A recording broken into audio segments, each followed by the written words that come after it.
আমরা লক্ষ্য করছি যে বিভিন্ন জায়গায় আপনার কিছু কিছু দুর্বৃত্ত তারা বিভিন্ন রকম অপকর্ম করে বিএনপির উপরে আপনার চাপানোর চেষ্টা করছে।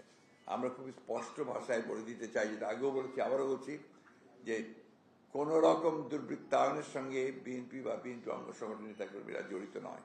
এটা আমি খুব জোর দিয়ে বলছি, এটা কাইন্ডলি এটা আপনারা বলবেন। আমি আজকে এটা আমার কাছে খুব অবাক লেগেছে যে নাম করা পত্রিকাগুলো তারাও আপনার এইভাবে নিউজ করছেন বিএনপিকে জড়িয়ে, যেটা আমি মনে করি সমীচীন নয়।